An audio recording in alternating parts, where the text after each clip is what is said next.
el contrabando.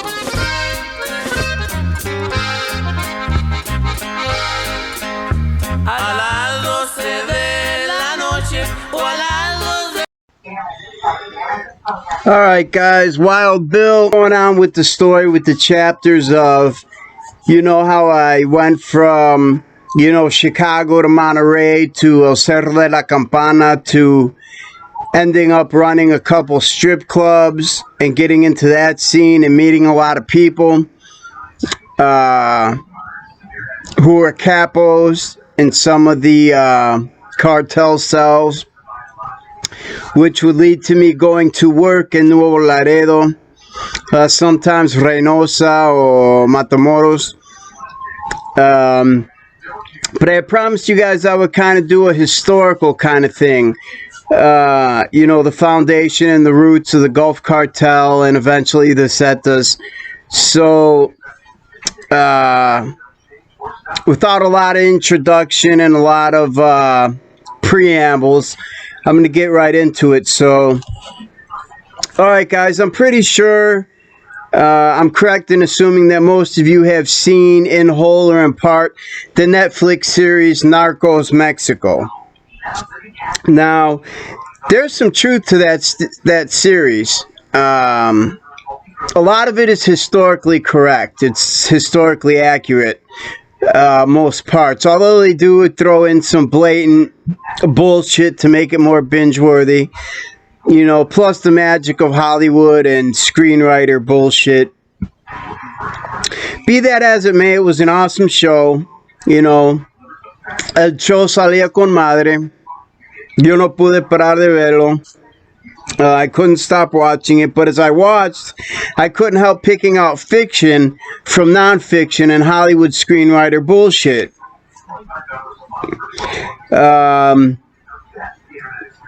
So you have to understand the birth of the drug war. The birth of the drug war started with President Nixon. And in Mexico, the original Cartel de Guadalajara, which was led by El Padrino, Miguel Angel Felix Gallardo, with,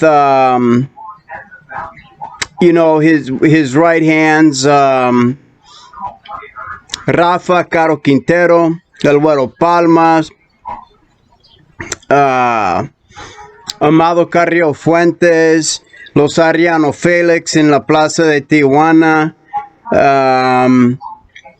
There was Pablo Acosta, who had a shitty little dusty shithole in Ojinaga. But this dude was an American citizen, Pablo Acosta. But he had done enough dirt and killed enough people, and he was enough of a badass to control his own plaza, to be a plaza boss. So, you know, Miguel Angel brought all these people together, you know, to bring all the cartels under one federation, one loosely organized federation with Miguel Angel Felix as the top narco. Okay, everybody knows this from the show. But what you got to understand is the birth of the drug war and the reigning political party. Now, the P.R.I., the P.R.I., or the Partido Revolucionario Institucional, was the reigning political party since the revolution of Pancho Villa, Emiliano Zapata, and that whole revolution. The political party name has changed, but it's all, you know, here and there a couple times, but it's always been the same political party. And although it's a democracy, this party reigned with an iron fist.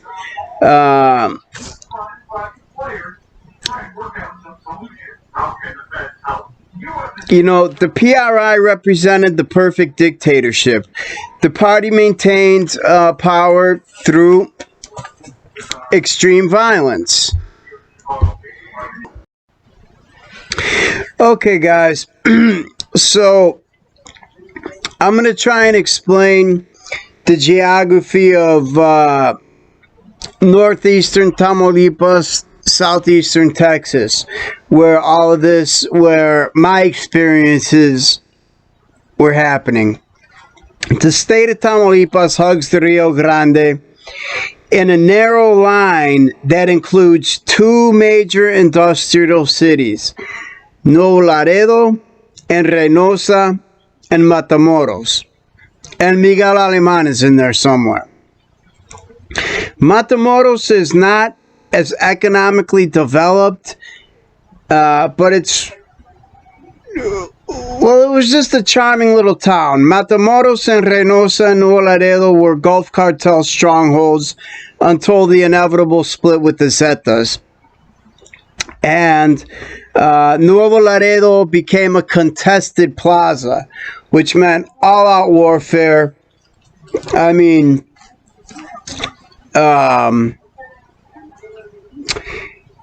you know, when I was working and I would show up at spots, you know, they would give me flak jackets, bulletproof vests, and,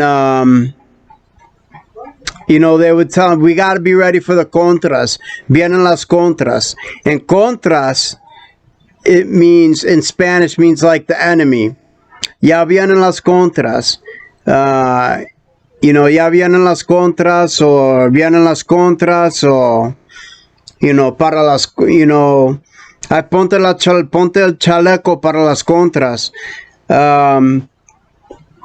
So it's already uncomfortable. I mean, the temperatures are in the high 90s into the triple digits, and I'm out there wearing fucking Kevlar vests, and that's when we noticed the armament being upgraded. My gun of choice was a Fabrique Nationale, a Belgian-made 5.7 millimeter handgun, which fired intermediate caliber rounds. I mean, these weren't 9 millimeter, these weren't 45. These were rifle rounds, neck down, to fit in an FN handgun. FN just means Fabrique Nationale. I believe they were made in Belgium. But this was a very expensive handgun. And, you know, a lot of our guys walked around the streets with impunity, with AKs, AR-15s, you know, submachine guns, you know, Israeli-made Uzis, Galils, and what was the other one that was a lot of guys like to carry?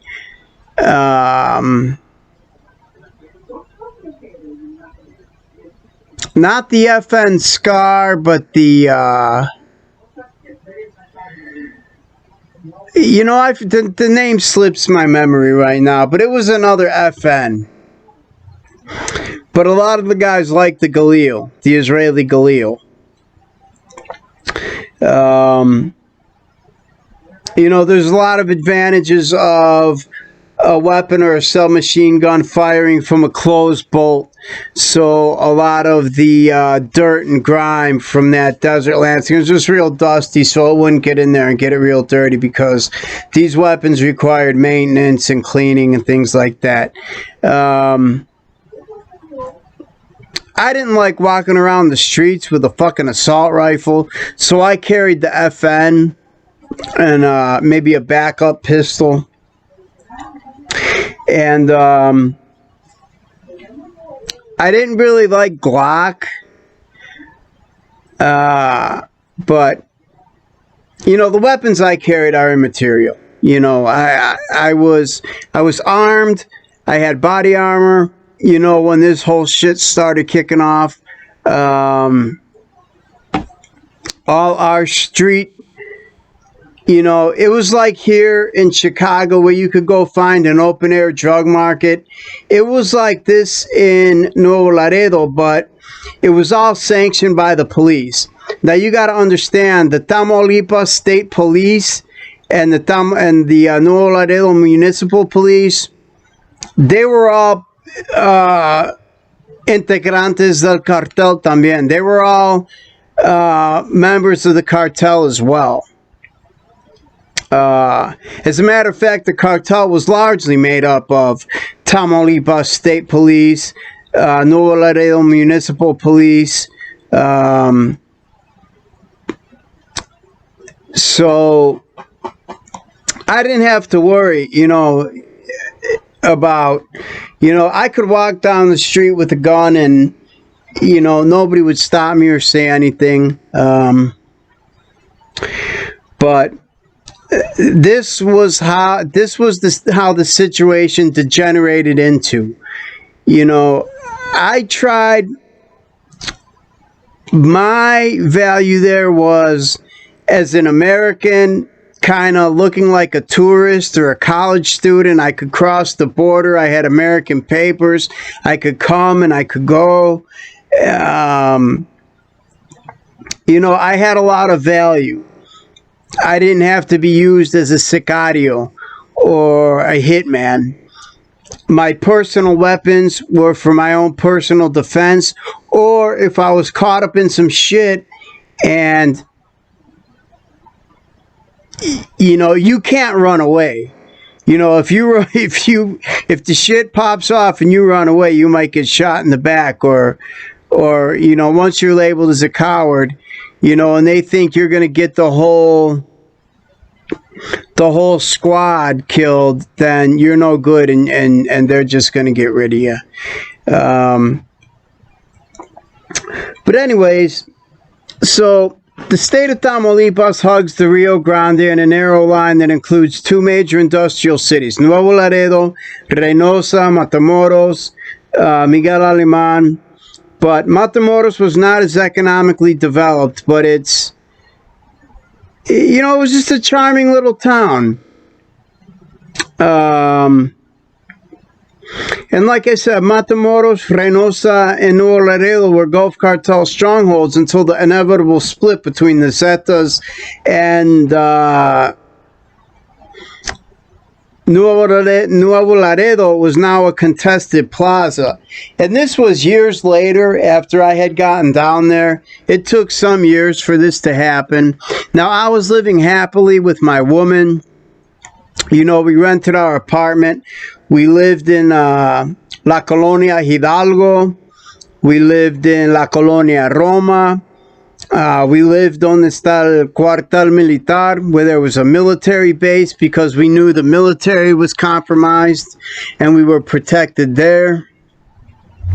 So, fun fact, Zeta number 3, Zeta 3, Heriberto Lascano, one of the original founding members of the original 30 Zetas, who was actually one of the first to defect from the GAFES. And GAFES, G-A-F-E, is an acronym for Grupo Área de Fuerzas Especiales. So these were the Mexican commandos. And when they asked him why he chose the name Zeta, his reply was, "No hay nada después de la Zeta," or "there's nothing after Z." And that's the last letter of the alphabet, so there is nothing after the Z. It's also been said that Zeta is a radio code for commanders in the military. It's a call sign. But a little bit about the geography is the western border of the state descends south to the Sierra Madre Oriental mountain range, and that eventually rises along its border with Nuevo León,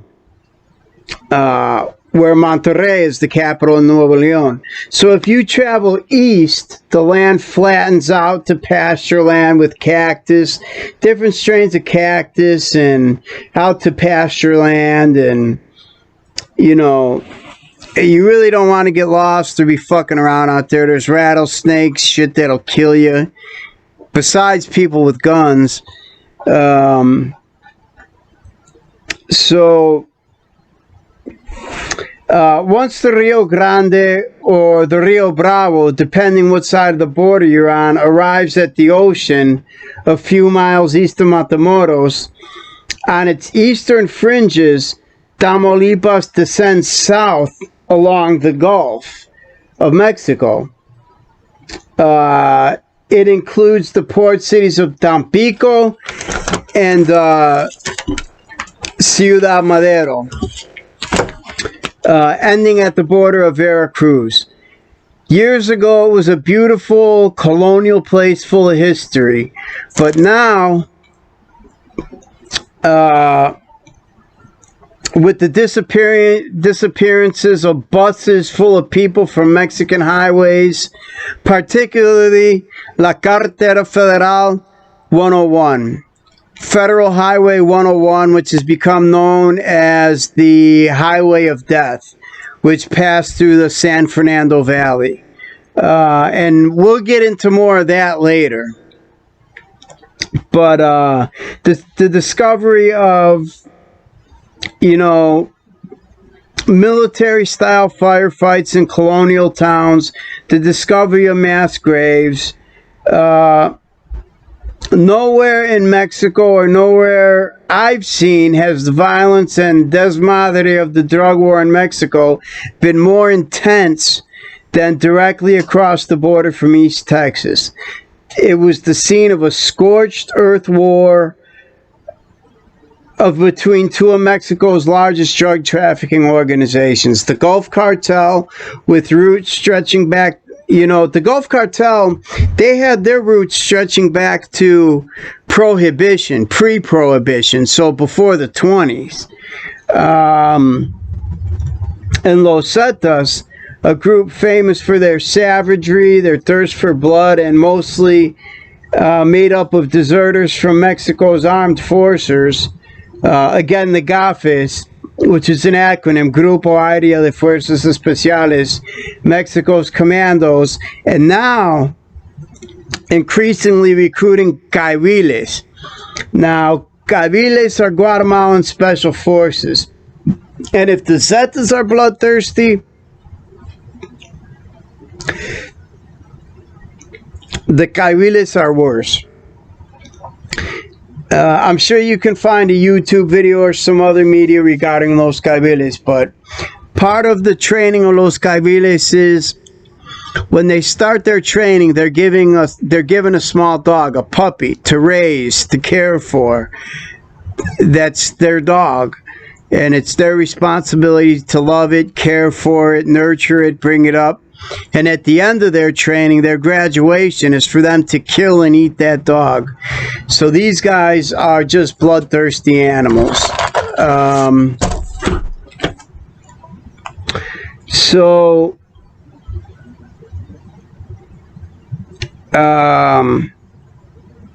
that's the geography. And I think in the next video, which I'll probably post up maybe tonight or tomorrow morning, is going to be about the political party, the P.R.I, the Partido Revolucionario Institucional, and their hand in all this narcotráfico, in all this drug trafficking, because none of this would be possible without the blessing of the P.R.I, which had maintained the presidency in Mexico for almost 80 years until, I believe, who was the first president of the PAN?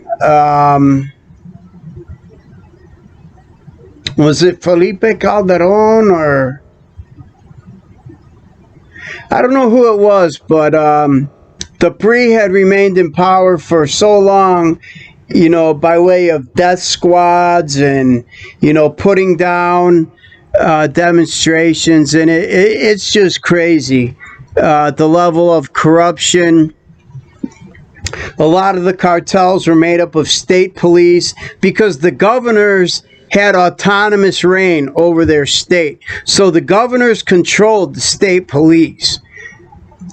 So the governors were taking bribes, and the state police were under orders from the governor, and a lot of the state police were receiving bribes. So the state police and the municipal police made up large parts of the actual cartel.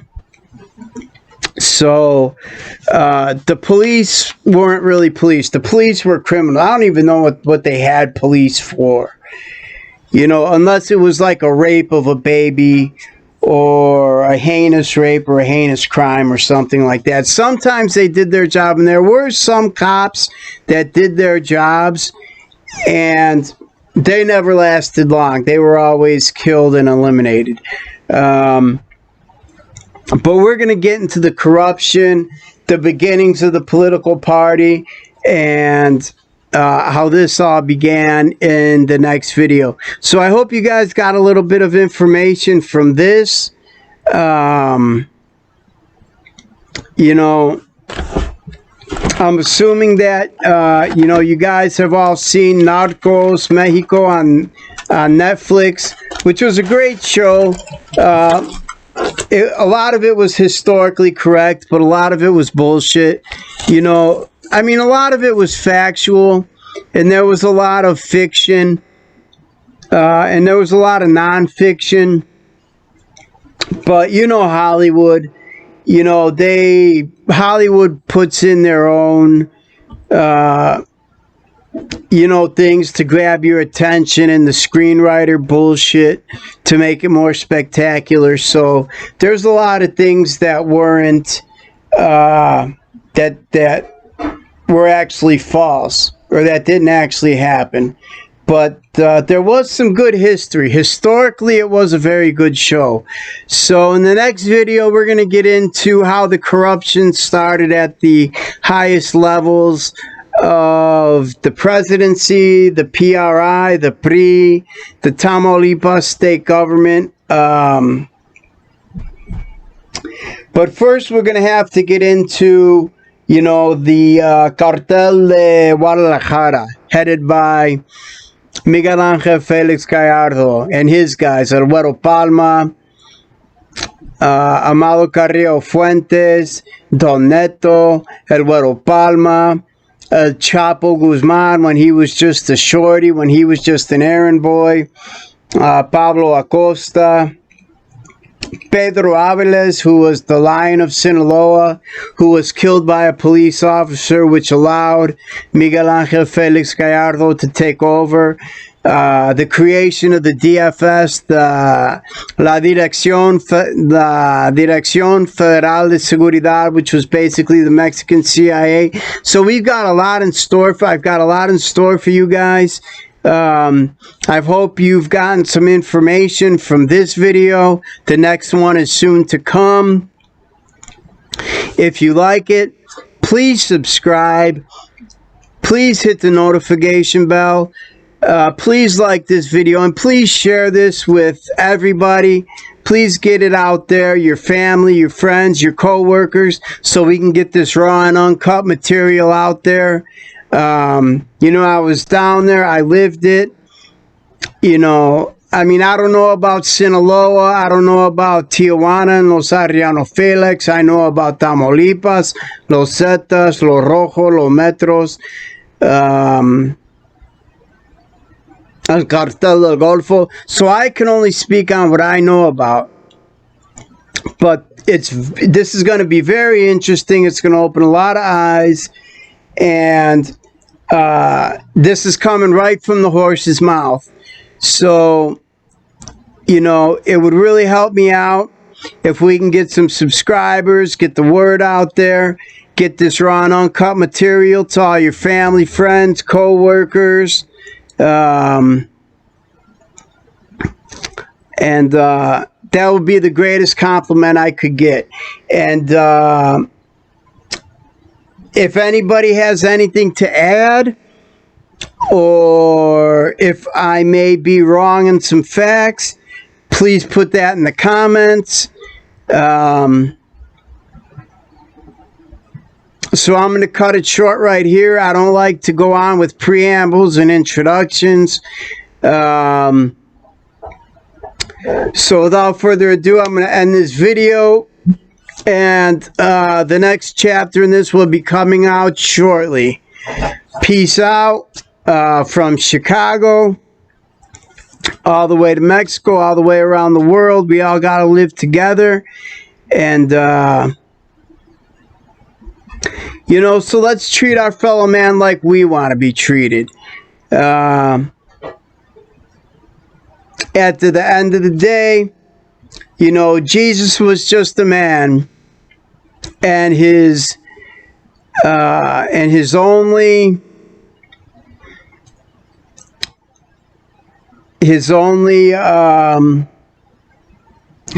ideal was love, to love your neighbor.